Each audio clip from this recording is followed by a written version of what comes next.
young girl vanished during what was supposed to be a simple family vacation with her father and older brother.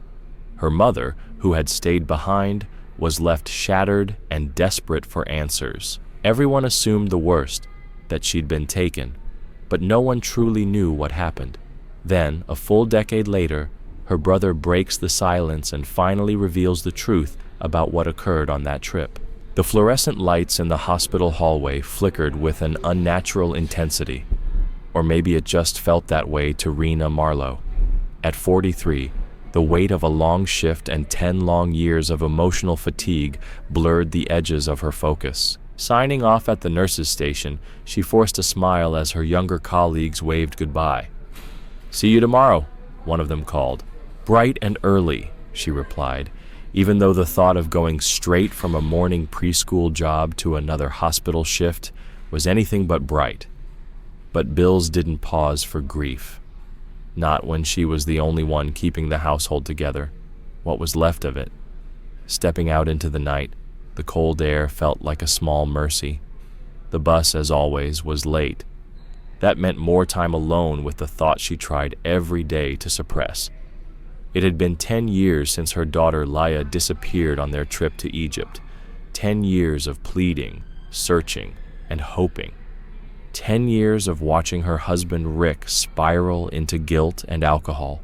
10 years of watching her son Tommy grow up beneath a cloud that never lifted. By the time she got off the bus, it was almost 11 p.m. No lights were on in the house, no one waiting up. The door creaked quietly as she entered. Her nurse instincts kicked in, quiet, deliberate steps through the dark living room. She paused at Tommy's door. The faint hallway light revealed him curled slightly on his side, just like when he was a boy. She nearly reached out to brush his hair but stopped, not wanting to disturb him. In the master bedroom, she unpacked her nursing supplies with routine precision. Stethoscope, pens, ID. The empty bed didn't surprise her. Rick was out again, most likely at the same bar where the night always ended. She sighed, her body aching. After a quick shower, she changed into a worn t-shirt and soft pants, then sent a message she'd typed 1,000 times before. "Where are you? It's late." She didn't expect a reply. Habit had replaced hope. At her desk, she opened her laptop and began the nightly ritual, scanning through emails from missing persons groups and forums. Most messages were either scams or dead ends. Still, she read each one. It was all she could do. The guilt never let go. If only she hadn't been working. If only she'd gone with them. But they'd needed the money. Her job at the preschool was new. Rick's benefits had been cut. The trip was meant to help him reconnect with the kids, maybe even reconnect with himself. Elena's going with them. It'll be fine, she had told herself, but an emergency at the hospital had changed everything. While she was saving strangers in the ER, her daughter disappeared. She rubbed her temples. People had said the pain would ease with time, but it hadn't. It had only settled in deeper, shaping everything she did. She worked non-stop trying to create some normalcy, to protect what was left. Tommy had taken a job at the supermarket. She insisted he save every dollar. He wouldn't lose his future just because theirs had shattered. Then the front door creaked again. Heavy, uneven footsteps echoed up the stairs. Rick appeared in the doorway, bloated face, unsteady stance, the smell of old beer and regret thick around him. "Still chasing ghosts?" he muttered, nodding toward her laptop. "Don't you ever let it go?" Rena shut the screen halfway, already steeling herself. "You're drunk again." "So what?" Rick slurred, leaning on the frame. "You think digging through the past every night's gonna bring her back?" But this time, this night, something was about to change. Because tomorrow, Tommy would finally say the words he'd buried for 10 years. "You left Tommy alone again?" Rena's voice trembled, not from fatigue now, but from a slow-burning anger she'd been holding back for too long. Rick scoffed, slurring. "He's 20, Rena. He's not a kid anymore. Maybe he even likes having the place to himself." No one likes being alone, Rick. Her tone sharpened. The tiredness that had clouded her mind minutes ago was gone, burned away by frustration. You're not working. The least you could do is spend some time with your son while I work 2 jobs just to keep this house standing. But instead, you waste money on alcohol, my money. Rick rolled his eyes. Here we go again. Another round of Saint Rena the Martyr. If I had $1 for every guilt trip, I could fly to Egypt myself and search for Leia. Her expression hardened. At least someone would be looking. Rick's face darkened. It's been 10 years. You won't find her, even if you went there. You were probably drunk that day too, weren't you? Her voice was quiet, sharp like broken glass. The day she vanished. You were there, Rick. You were with her. He snapped. Don't you dare blame me. She left the hotel on her own. We were at the beach together all day. She went out later. That's it. She was 8. Rena's voice rose. Tommy was 10. You can't seriously think a child should have been watching over her. The argument exploded, years of grief and resentment unraveling in shouts and accusations. Rena felt herself unraveling too, her control slipping after a decade of pretending everything was fine. I'm done, she said finally, moving toward the door. I'm sleeping downstairs tonight. But Rick stepped in her path and grabbed her arm, hard. Don't walk away from me, he growled, his breath reeking of stale beer. You will show me some respect. Let go of me, Rena said, her voice low and steady. You don't earn respect by being drunk every night. I'm a veteran, he bellowed, shoving her back against the wall with a jolt that knocked the breath out of her. He raised his hand. Rena flinched, but the blow didn't land. A sound from the hallway froze them both. Tommy was standing there, tall and silent in the dim light, eyes wide but unblinking. He had seen everything.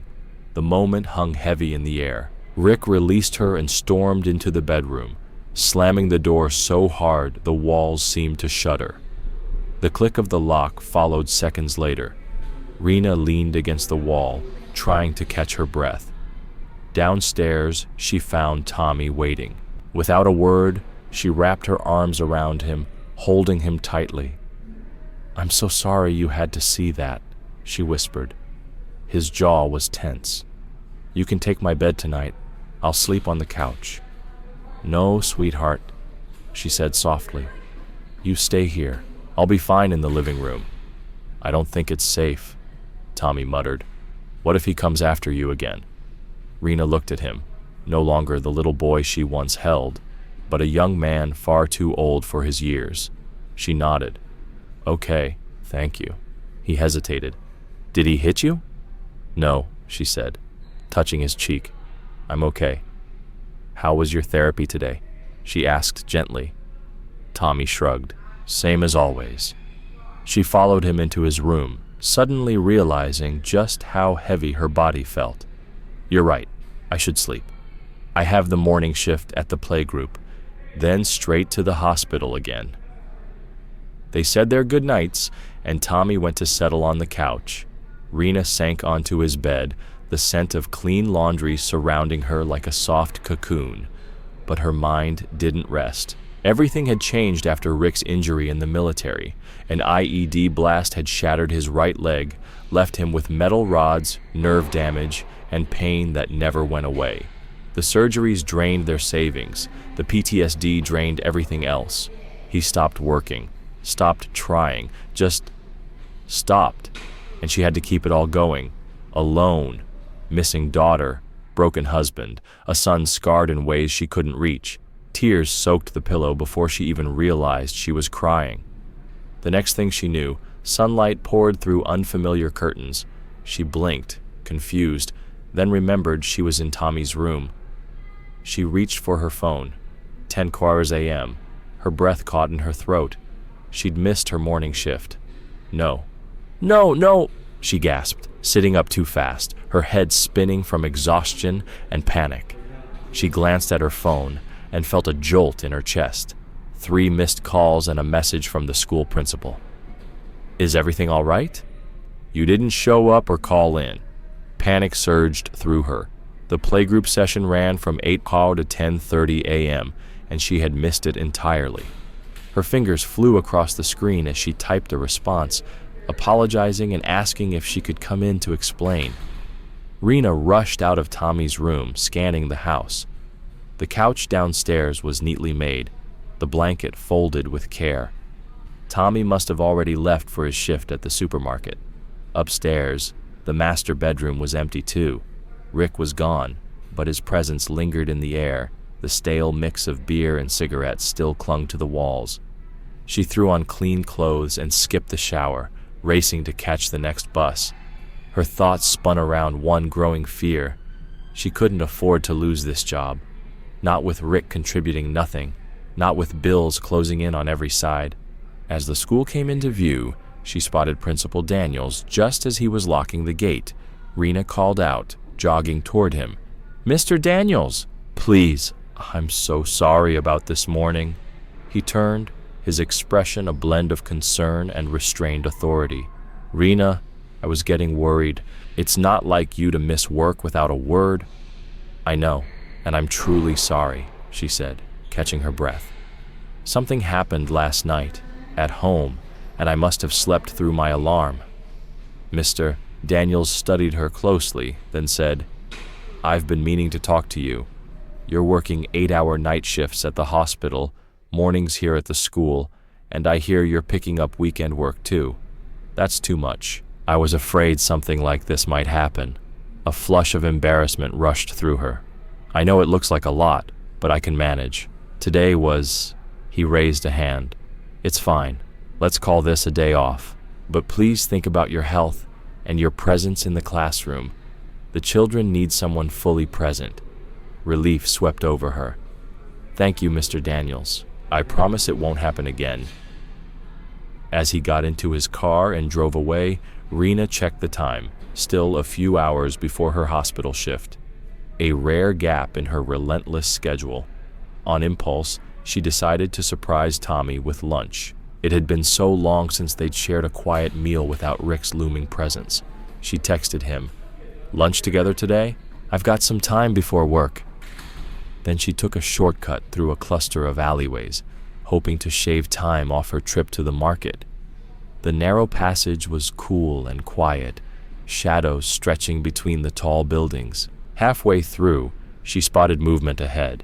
A young man in bright yellow sneakers and a black hoodie stood talking to a blonde woman dressed too lightly for the hour.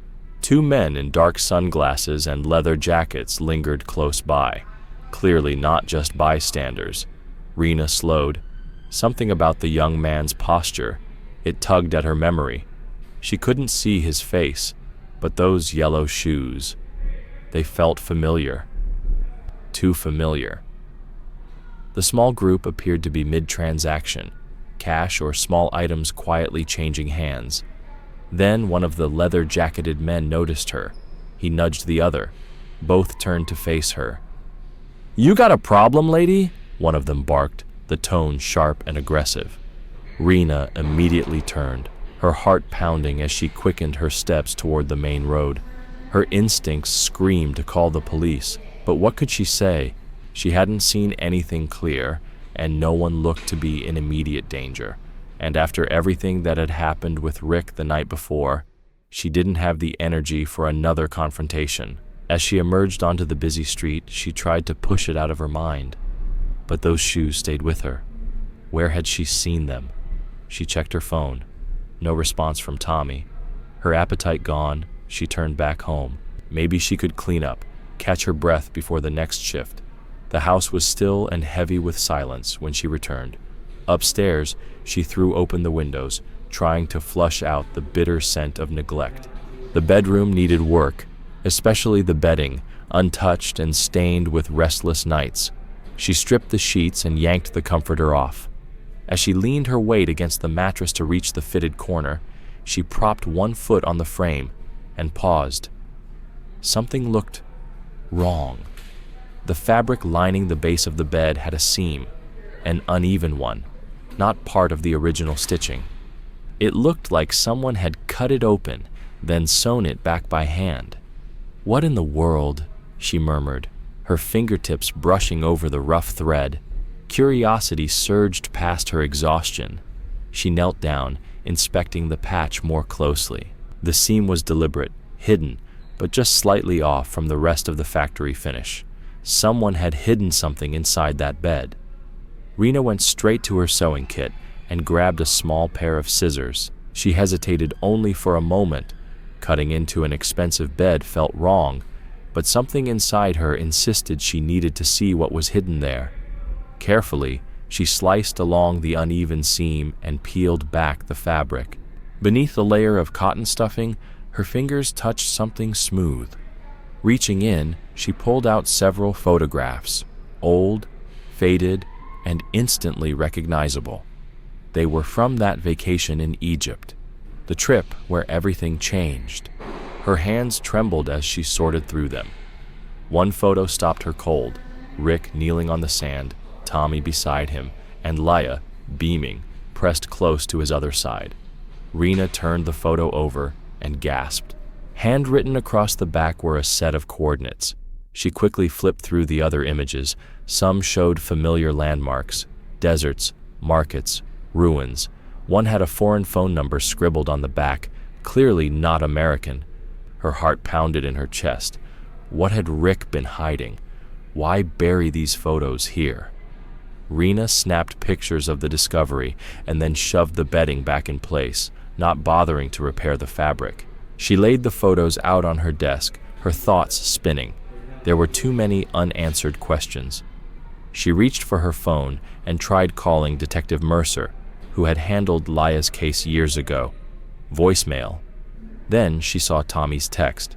He said he could meet her at the supermarket in an hour. She quickly replied, "Found something, a clue. I'll explain everything when I see you." Rena turned back to her laptop and entered the GPS coordinates from the back of the beach photo. Her breath caught when the map loaded, a small location on Gifton Island, off the coast of Hurghada, Egypt. The beach in the photo? It was a perfect match. "Why would you mark this?" she whispered. "Just a memory? Or is this where she disappeared?" Then she glanced at the Egyptian number. Her fingers shook as she dialed. It rang, once, twice, a third time. Then a man's voice answered in accented English. "Yes? Who is this?" Rena froze. Her breath caught in her throat. Panic flooded her system, and she hung up, hands clammy. She tried searching the number online. Nothing. She stared at the photographs spread out on the table. What did you do, Rick? With the detective unavailable, she made a decision. She carefully slipped the photos into her handbag and headed toward the front door. There was still time to stop by the police station and meet Tommy afterward. Her footsteps were brisk as she walked, the bag feeling heavier than it should. 1,000 questions raced through her head, none with comforting answers. As she passed the Rusty Anchor, one of Rick's usual hangouts, the bar door creaked open. Out stepped Rick himself, his eyes red and face tense. He stopped cold when he saw her. "Rena?" he said, surprised. His gaze darted to the bag she was carrying. "What are you doing here? I thought you'd be home getting ready for your shift."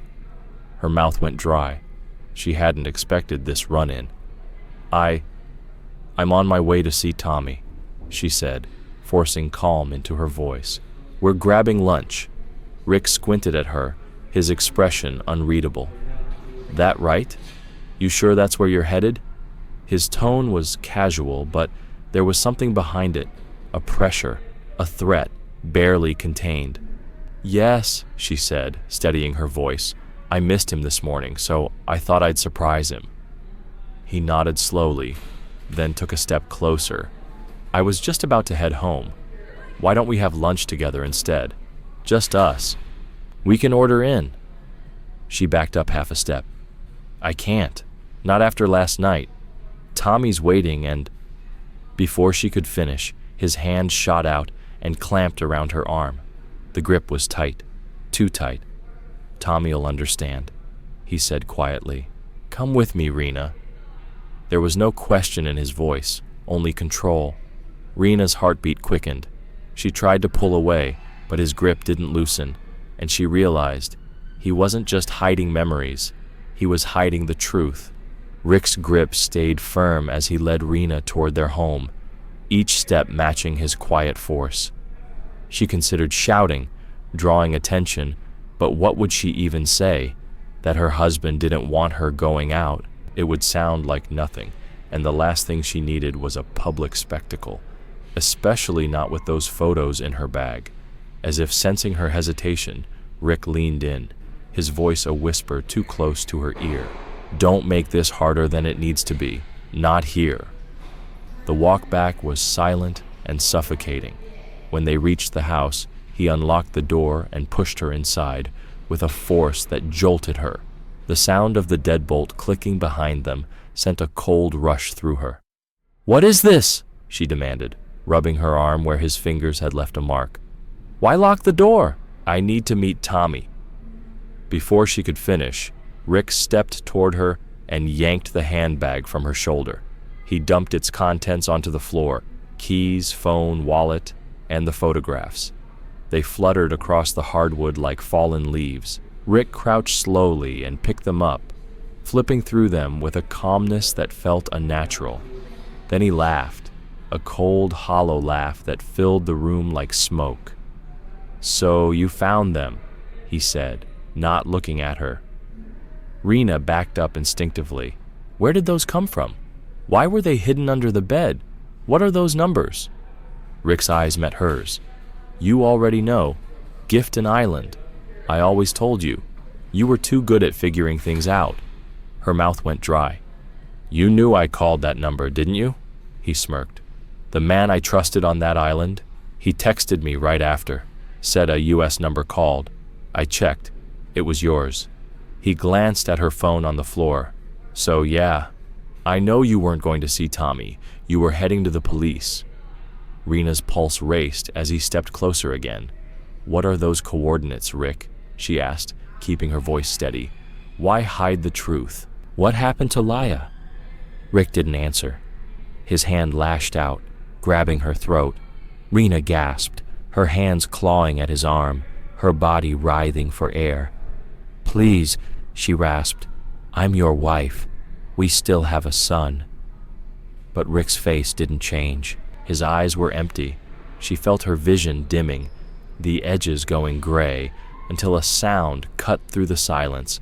Her phone, still lying on the floor, began to ring. The chirping ringtone was jarring, out of place in the deadly quiet.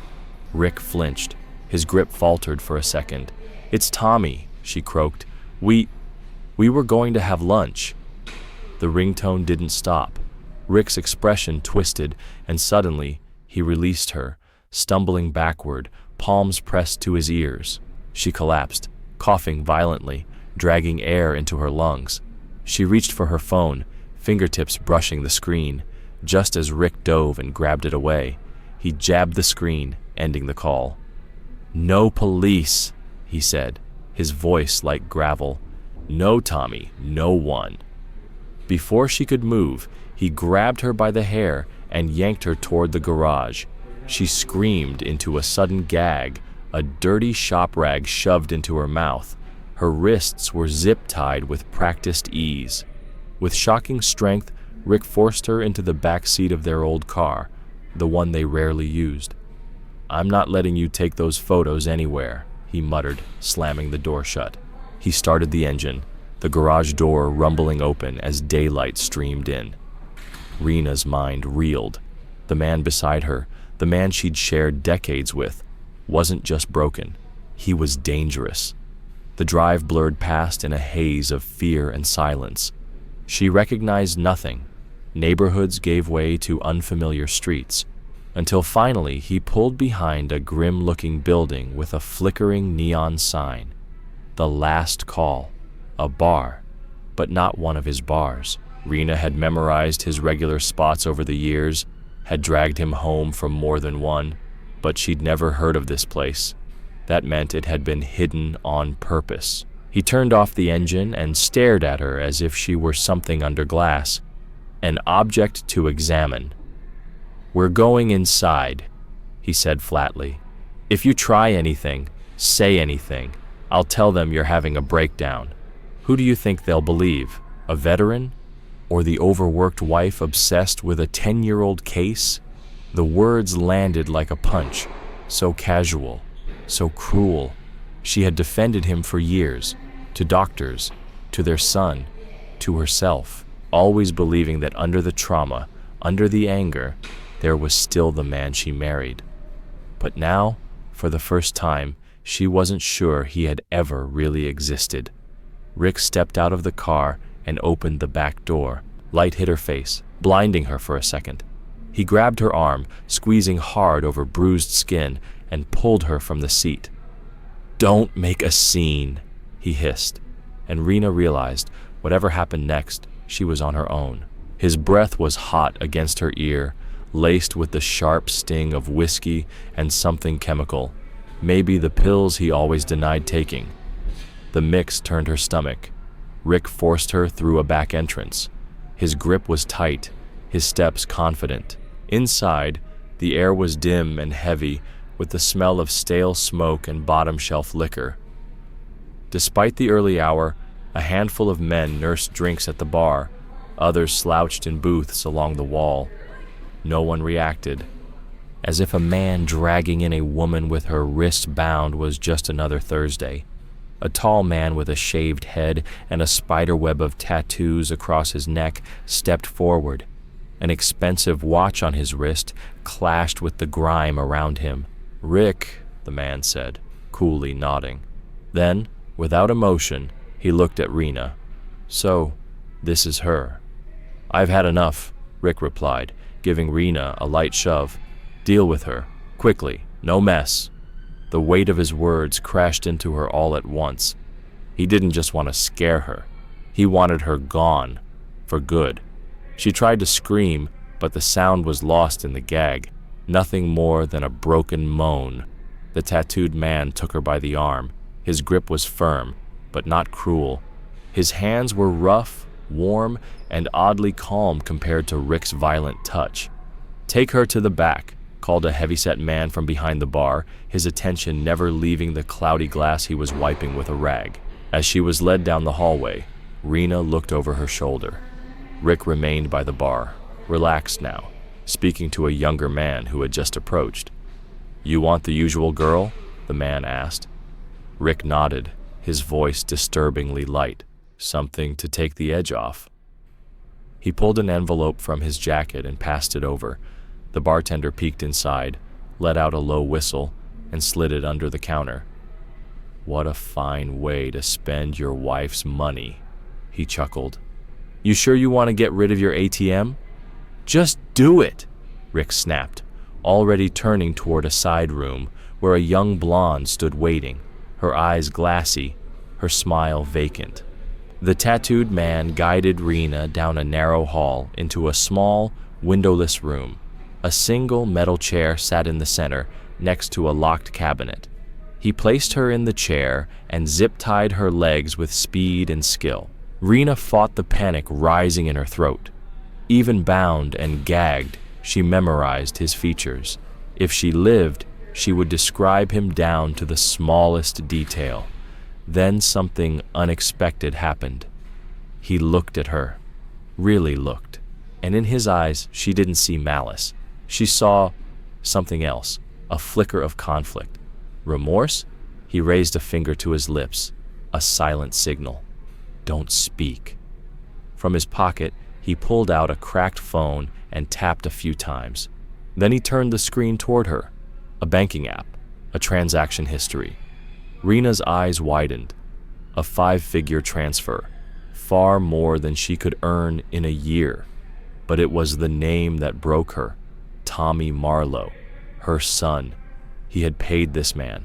Her heart collapsed under the weight of it. The shoes? Of course. The yellow sneakers she had noticed earlier? They were Tommy's. That's why they felt familiar. She blinked back tears, not for herself, but for the boy she had raised. What had Rick done to push Tommy to this? What kind of pain could drive a son to arrange something like this?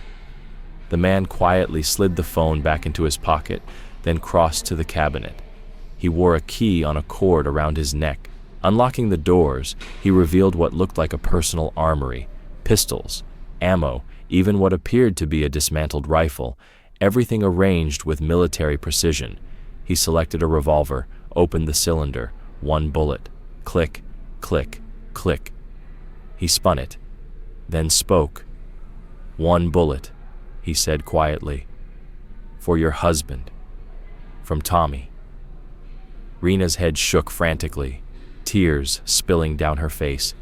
She whimpered through the gag, desperate to say what her voice couldn't. Her eyes pleaded, "Don't, please, not in my son's name." Before the man could speak, the door opened. Tommy stood in the frame, his tall silhouette filling the space, jeans slightly wrinkled, hoodie half zipped, and on his feet, those bright yellow sneakers Rena had recognized earlier that day. "Mom," he breathed, his voice breaking under the weight of that single word. He rushed to her side, falling to his knees beside the chair. His hands trembled as he worked the gag loose. The cloth slipped away, and Rena gasped for air, the cool rush against her dry throat almost making her dizzy. "I'm sorry," Tommy whispered, not meeting her eyes. He began cutting through the zip ties around her wrists. "It wasn't supposed to be like this. Jerome said it was the only way to keep you from stopping it." The tattooed man, Jerome apparently, nodded once in grim confirmation from his place by the door. "I'm sorry for what happens next," Tommy continued, voice low and tight. "But I can't let him keep hurting you. If he brought you here, then you know. You know what he planned." Rena's hands throbbed as circulation returned. She gripped Tommy's arm. "No," she said, her voice hoarse. "Tommy, listen to me. If the police find out what you're doing, they'll arrest you. You can't do this." "I don't care." His voice turned hard. "After everything he's done, he doesn't deserve to keep breathing." "What are you talking about?" she asked, staring at her son. "What did he do?" Tommy looked away, his voice barely audible. "The truth is too much, Mom. Too much to carry alone." Jerome stepped forward. "Your dad's upstairs, with that woman. If you're going to act, this is the moment." Tommy rose slowly. His eyes were dark with resolve as he reached for the gun. And in that moment, time slowed. Rena saw her boy, not the man standing there now, but the little boy who had once cried when his sister lost a tooth, who refused to step on bugs in the garden. A child full of softness, now hardening into something else. She moved before either of them could react. With aching muscles and raw desperation, she lunged forward and grabbed the phone from Tommy's hoodie pocket. "Mom?" he said, startled. But she had already pressed the emergency shortcut, one they had programmed years ago after Laya vanished. It dialed 911 and sent their exact location. "No!" Tommy shouted, reaching for the phone. A calm, automated voice echoed from the speaker. "Emergency services have been contacted. Please stay on the line." Jerome swore under his breath. "Deal's off," he said sharply, ejecting the bullet from the revolver and tossing the weapon back into the cabinet. "I don't work with sirens incoming," he signaled to someone outside. Within moments, he and his crew vanished like ghosts. Tommy stared at Rena, his expression a storm of betrayal and heartbreak. "Why did you stop me?" he whispered. He was going to pay for everything. Rena gently cupped his face, her voice firm but full of love. "Because I won't let you go down that road. I've already lost one child. I won't lose another." His eyes glistened. The anger cracked, revealing a boy who had been holding pain too heavy for his years. "But if he stays free, we'll never be safe. You'll never be safe." "We will," she promised. Sirens howled in the distance, getting closer.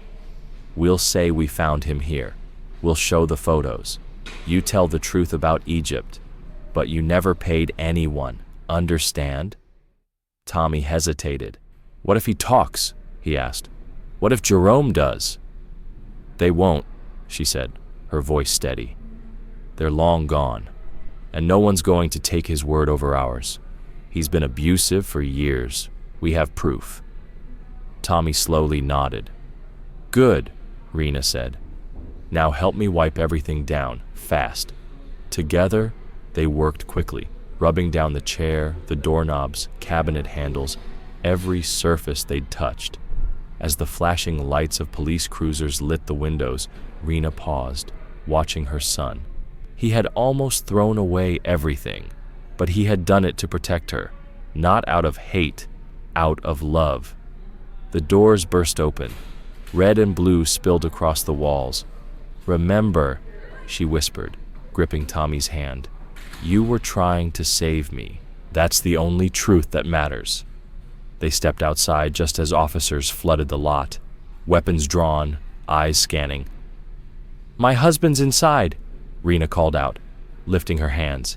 He brought me here against my will. Officers moved in instantly. One approached her as others slipped inside the building.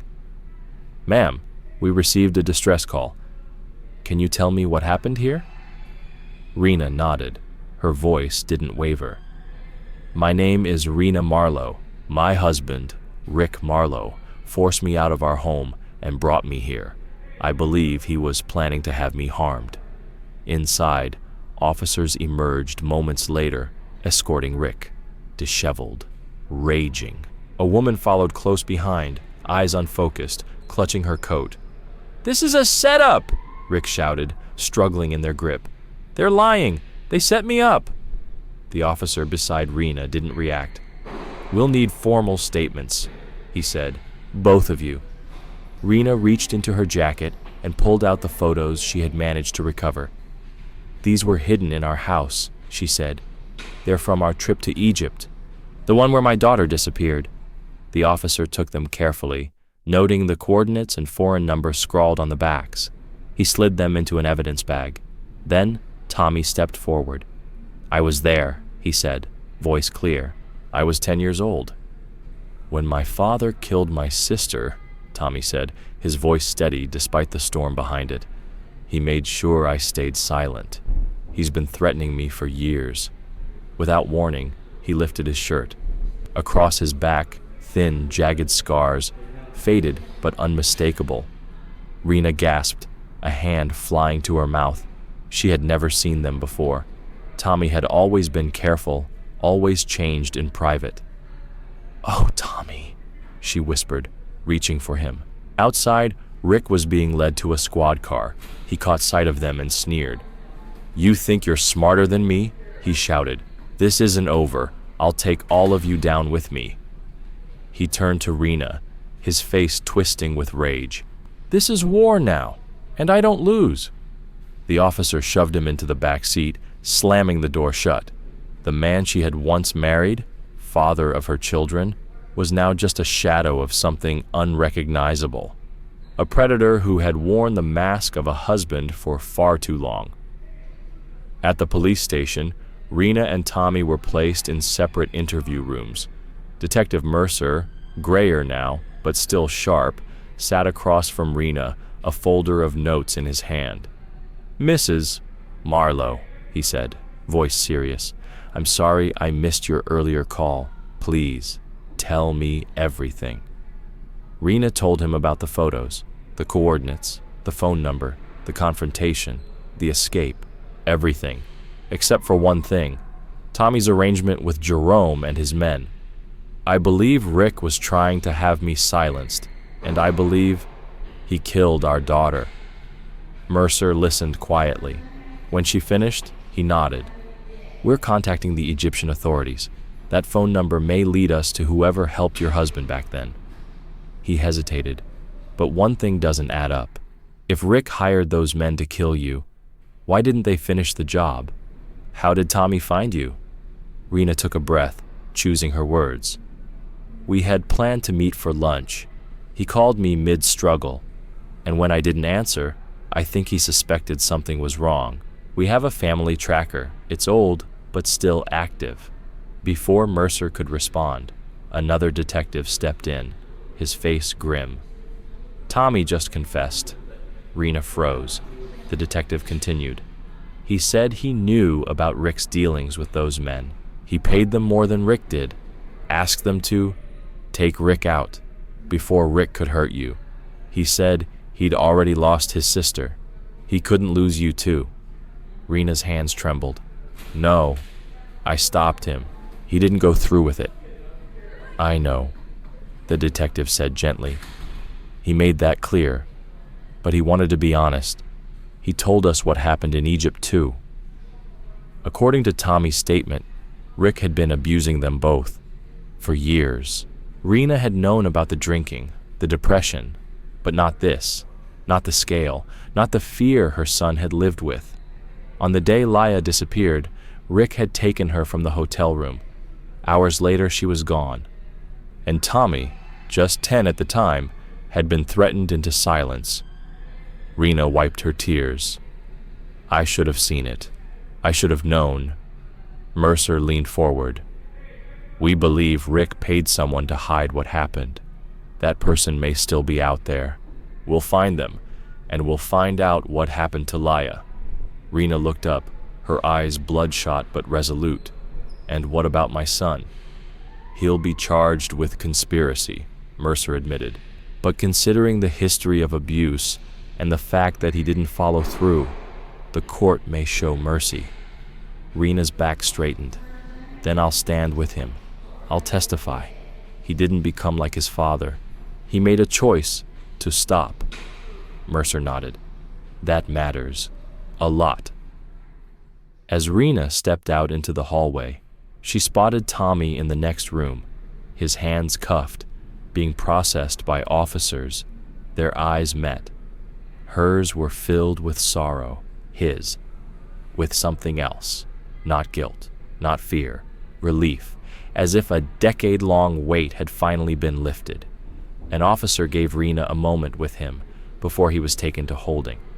I'm so sorry, Mom, he whispered. She touched his cheek gently. You saved my life, she said. And if you hadn't, we'd all be buried by now, under secrets or worse. I couldn't let him hurt you again. Listen to me, Rena said, firm now. You're not a killer. You're my son. You told the truth. That matters. And no matter what happens in court, I will be there. I believe you. Tommy nodded, emotion catching in his throat. As the officer led him away, Rena watched him go, shoulders back, chin up. They had lost Laya. They had lost years, but they hadn't lost each other. For the first time in a decade, Rena felt something stronger than grief. Hope, not the wild hope of miracles or returns, but the steady kind, the kind built on truth, no matter how painful, the kind that opens doors and maybe, just maybe, leads to peace. The night was over, and the light was finally coming.